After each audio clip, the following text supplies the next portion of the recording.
अन्नपूर्णा माता की कथा। काशी के निवासी धनंजय की पत्नी का नाम सुलक्षणा था। उसे अन्याय सब संसारिक सुख प्राप्त थे, परंतु निर्धनता ही एक दुख का कारण थी। यह दुख उसको हर समय सताता रहता था। एक दिन सुलक्षणा अपने पति से बोली कि हे स्वामी, आप कुछ उद्यम करो तो काम बने। इस प्रकार से कब तक काम चलेगा स्वामी? अपनी पत्नी सुलक्षणा की बात धनंजय के मन में बैठ गया और वह उसी दिन विश्वनाथ शंकर जी को खुश करने के लिए पूजा में बैठ गए। कहने लगे कि हे देवादिदेव विश्वेश्वर, मुझे पूजा पाठ तो कुछ नहीं आता है, बल्कि केवल तुम्हारे भरोसे बैठा हूँ। इतनी कृपा कर दो विश्वेश्वर भगवान की 2-3 दिन तक केवल भूखा प्यासा बैठा ही रहूं। यह देखकर शंकर भगवान जी ने उसके कान में अन्नपूर्णा अन्नपूर्णा अन्नपूर्णा इस प्रकार 3 बार कहे। यह बात कौन और क्या कह गया, इस सोच में धनंजय ने पड़ गया और मंदिर से आते हुए बाझिनों को देखकर पूछने लगा कि पंडित जी, यह अन्नपूर्णा कौन है? तब पंडित जी ने बोले कि तू अन्न छोड़कर बैठा है, सो हर समय अन्न की ही बात सूझती है। तुम जा, घर जा, अन्न गृह करो। धनंजय ने अपने घर गया और पत्नी से सारा वृतांत कह सुनाया। तब पत्नी ने बोली कि हे नाथ, तुम चिंता मत करो, स्वयं शंकर जी ने यह मंत्र दिया है, तो वह खुद ही इस मंत्र का खुलासा करेंगे। आप फिर जाकर उनकी आराधना करिए। तब धनंजय ने फिर जैसा का तैसा पूजा में बैठ गया। रात्रि में शंकर जी ने आज्ञा दी कि तू पूर्व दिशा में जा, वहाँ इसका योग लगेगा और तुम सखी होगा। महादेव बाबा का कहना मानकर वह पूर्व दिशा की ओर चल दिया।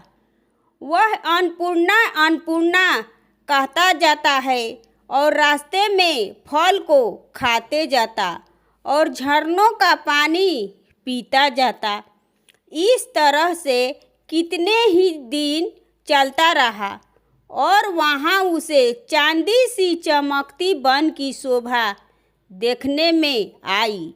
सुंदर सरोवर देखने में आया और उसके किनारे कितनी भी अप्सराएं झुंड बनाए बैठी है।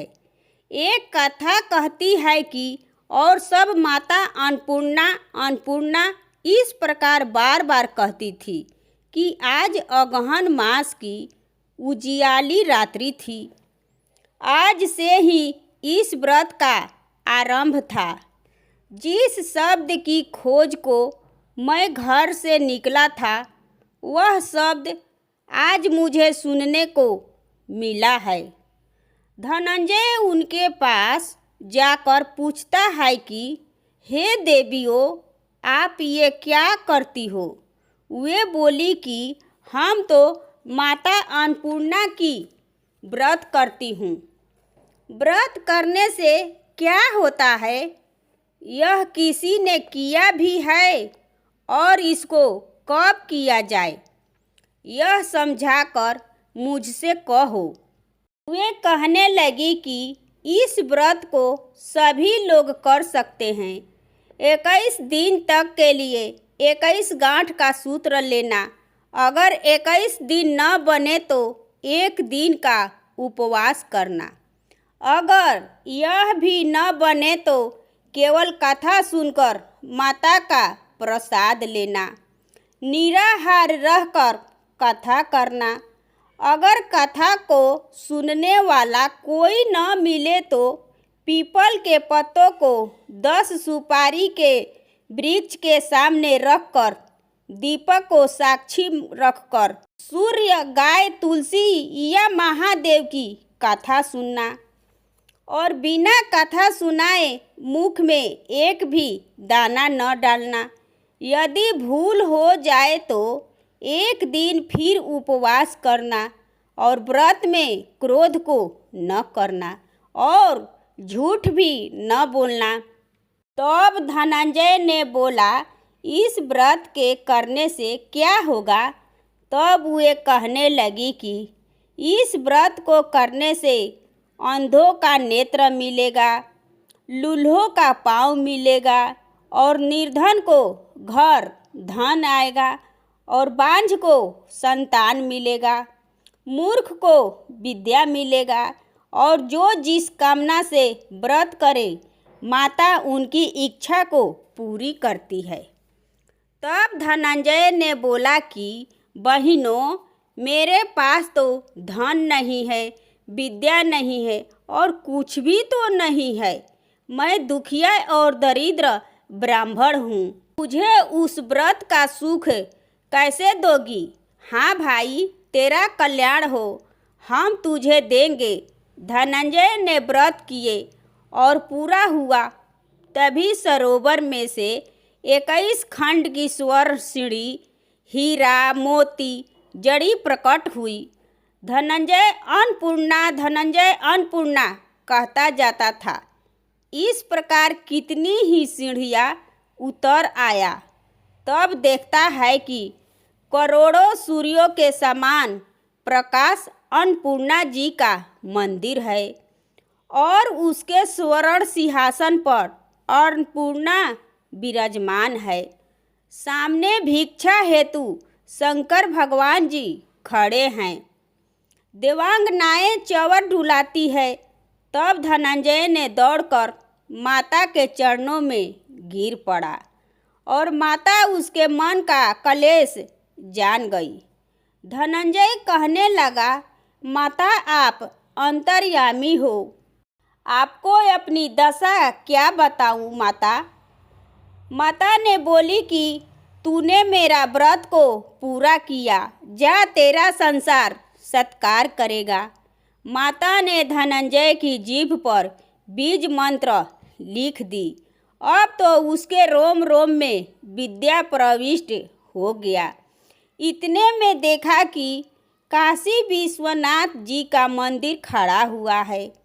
माता का वरदान लेकर धनंजय घर आया और सुलक्षणा से सारी बातें कह सुनाया। माता जी के कृपा से अटूट संपत्ति उमड़ने लगी। छोटा घर बहुत बड़ा हो गया।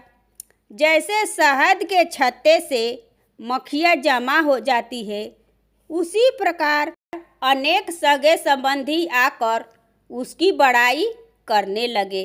इतना धन, इतना बड़ा सुंदर घर, संतान अगर नहीं रहेगा तो कौन सुख भोगेगा? सुलक्षणा के संतान नहीं है, इसलिए तुम दूसरा विवाह कर लो। अनिच्छा होते हुए भी धनंजय को दूसरा विवाह करना पड़ा। सुलक्षणा को सौत का दुख उठाना पड़ा। फिर अगहन मास आया और नए बंधन से बंध गए। सुलक्षणा की बात को सुनकर धनंजय उसके यहाँ आया और व्रत में बैठ गया। उसी समय नई पत्नी उसके व्रत का सूत्र तोड़कर अग्नि में फेंक दी। माताजी बड़ी क्रोधित हुई। घर में अचानक आग लग गई। सब कुछ जलकर राख हो गया।